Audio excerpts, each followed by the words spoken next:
வணக்கம் நண்பர்களே. ஸ்டாலினிடம் சீறிய துரைமுருகன், புகைந்த அறிவாலயம். தேர்தல் களம் தந்த கசப்பான பாடங்களுக்கு பிறகு திமுக அறிவாலயத்தின் உட்கட்சி அரசியல் எப்போதும் இல்லாத அளவுக்கு இப்போது உச்சகட்டமான கொதிப்பை அடைஞ்சிருக்கு. ஸ்டாலினின் இல்லத்தில் 16 மூத்த தலைவர்களின் அவசர ஆலோசனை கூட்டம் கூடியது. இந்த கூட்டத்தில் நடந்த விஷயம் குறித்து தற்போது தகவல் பரபரப்பாக வெளிவந்திருக்கு. தேர்தல் தோல்விக்கு பிறகு அதற்கான காரணங்களை அறிவதற்காக சில குழுவை அமைச்சார் ஸ்டாலின். தமிழகம் முழுவதும் ஆய்வு செய்த குழுவினர் தங்களின் ரிப்போர்ட்டை ஸ்டாலினிடம் தாக்கல் செஞ்சிருக்கிறாங்க.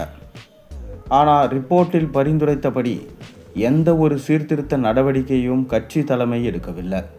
குறிப்பாக 2 தொகுதிகளுக்கு ஒரு மாவட்ட செயலாளர் என்கின்ற சீர்திருத்தத்தை கூட ஸ்டாலின் எடுக்க முன்வரலை. அதற்கு பல்வேறு காரணங்கள் திமுக தரப்பில் ஆஃப் தி ரெக்கார்டாக சொல்லப்பட்டன. இதனால் இந்த விவகாரம் நீர் பூத்த நெருப்பாகவே காணப்பட்டிருக்கு.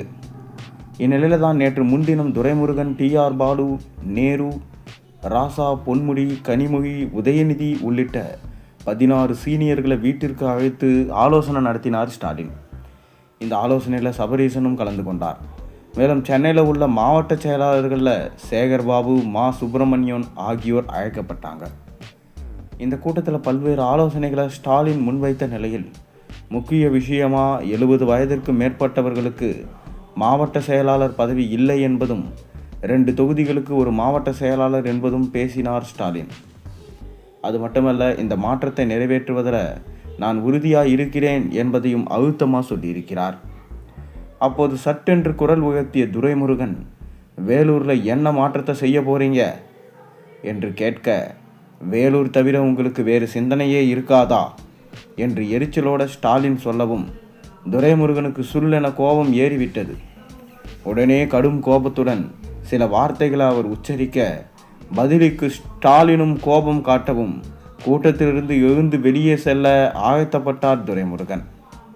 பிறகு உடனே நேரு, ராசா, பொன்முடி ஆகியோர் துரையை சமாதானப்படுத்தி உட்கார வச்சாங்க. சில நிமிடங்கள் இறுக்கமாக செல்ல அதனை கலைக்கும் வகையில் சீர்திருத்த பிரச்சனைகள் குறித்து கனிமொழி பேச துவங்கியதும் அதற்கு பிறகுதான் சகஜ நிலைக்கு ஸ்டாலினும் துரையும் வந்திருக்காங்க. அதன் பிறகு நிறைய விஷயங்கள் பேசப்பட்டு சில முக்கிய முடிவுகள் எடுக்கப்பட்டிருக்கு. இந்த ஆலோசனை கூட்டத்தில் பேசப்பட்ட பிரச்சனைகளை தாண்டி ஸ்டாலினுக்கும் துரைமுருகனுக்கும் நடந்த மோதல் தான் திமுகவின் முக்கியஸ்தர்களிடம் ஹாட் டாப்பிக்காக இருக்குது. ஆனால் ஸ்டாலினுக்கும் துரைமுருகனுக்கும் இடையே வெடித்திருக்கும் இந்த வார்த்தை மோதல் திமுகவின் அதிகார அமைப்பில் மூத்த தலைவர்களுக்கும் இளைய தலைமுறைக்கான சீர்திருத்த விருப்பங்களுக்கும் இடையே ஏற்பட்டிருக்கிற ஒரு தவிர்க்க முடியாத முரண்பாட்டை நமக்கு காட்டுது. அதாவது பழைய தலைமுறைக்கும் புதிய மாற்றத்திற்கும் இடையேயான அதிகார போட்டி என்றே சொல்லலாம். கட்சி பலமடைய 70 வயதினருக்கு ஓய்வு கொடுக்கும் இளைஞரணிக்கு பதவி தர ஸ்டாலின் நினைக்கிறார். ஆனால் இப்படி மாற்றினால் எங்கள் ஊரில், அதாவது வேலூரில் எங்கள் செல்வாக்கு போயிடும் என்று துரைமுருகன் போன்ற மூத்த தலைவர்கள் பயந்து எதிர்க்கிறாங்க.